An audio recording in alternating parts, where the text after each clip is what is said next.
നിങ്ങളുടെ favourite shows ഇനി ഒരിക്കലും മിസ്സാവില്ല. ഇപ്പോൾ C5 കാണും നിങ്ങളുടെ ഫേവറേറ്റ് ഷോ തികച്ചും സൗജന്യമായി. നമുക്കൊരു ടെൻഷൻ ബാക്കിയുണ്ട്, വലിയൊരു ടെൻഷൻ. എന്താ ചെയ്ത്? ആ മാജിക് ബോക്സ് അതിപ്പോ രാധികയുടെ കയ്യിലാ ഉള്ളത്. അതിലെന്താ ഉള്ളതെന്ന് നമ്മൾ അറിഞ്ഞേ പറ്റൂ. ഇതാണോ വലിയ കാര്യമായിട്ട് ടെൻഷൻ അടിച്ച് ചേച്ചി പറയുന്നത്? അത് നിസാരമല്ലേ? ദേ, ഞാനത് സംഘടിപ്പിച്ചു തരാന്ന് ചേച്ചിയോട് പറഞ്ഞതല്ലേ. ഒരു മാജിക് ബോക്സ്, ഒന്നിനും കൊള്ളാതെ ഒതുക്കിയിട്ടിരുന്ന ഒരു സാധനം. അതിനെ ആ പാർവതി പൊടിതട്ടി എടുത്തു വെച്ചിരിക്കുന്നു. അത് വിശാൽ കൊച്ചായിരുന്നപ്പോ അവന്റെ അമ്മ അവന് വാങ്ങിക്കൊടുത്തൊരു കളിപ്പാട്ടം, ഒരു വെറും കളിപ്പാട്ടം. അത് ഓർത്തിട്ട് ചേച്ചി ടെൻഷൻ അടിക്കേണ്ട കാര്യമൊന്നുമില്ല.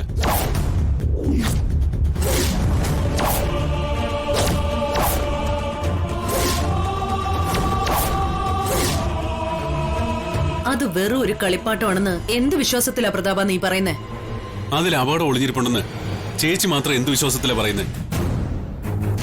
അതോ ചേച്ചിക്കും പാർവതിയെ പോലെ മൂക്കണ്ണുകൊണ്ട് എന്തെങ്കിലും കാണാൻ കഴിയുന്നുണ്ടോ? പിന്നെ മറ്റേ സിനിമയുണ്ടല്ലോ, അയ്യർ ദി ഗ്രേറ്റിലെ മമ്മൂട്ടിയെ പോലെ സംഭവിക്കാൻ പോകുന്ന കാര്യങ്ങളെ കുറിച്ച് മുൻകൂട്ടി അറിയാനുള്ള കഴിവുണ്ടോ? വീട് ചേച്ചി, ചേച്ചിക്ക് ആവശ്യമില്ലാത്ത പേടിയാ.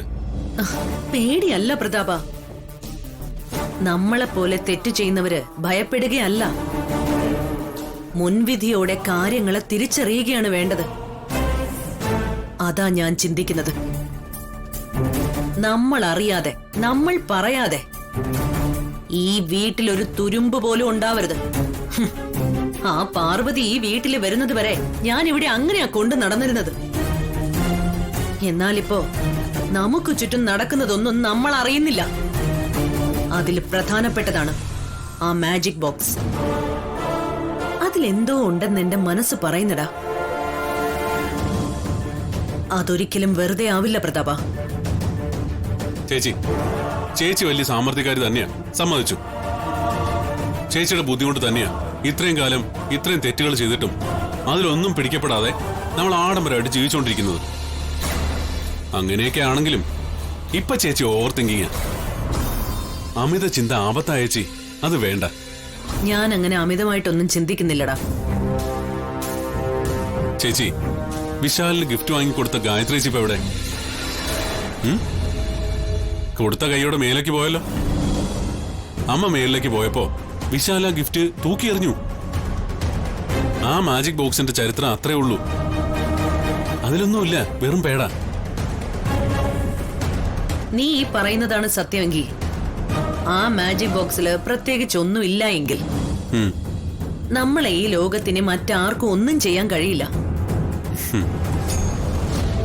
അങ്ങനെയാണെങ്കിൽ നമ്മൾ ചെയ്ത പാപമെല്ലാം, ദ്രോഹം, കൊള്ള, കൊല, ഒന്നും ആർക്കും അറിയാൻ കഴിയില്ലെന്നല്ലേ ചേച്ചി പറഞ്ഞു വരുന്നേ?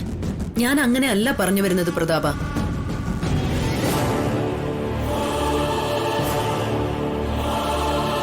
അങ്ങനെ ആരെങ്കിലും അറിഞ്ഞാൽ പോലും നമ്മളെ ആർക്കും ഒരു ചുക്കും ചെയ്യാൻ കഴിയില്ലെന്നാ ഈ പ്രഭാവതി പറഞ്ഞത്.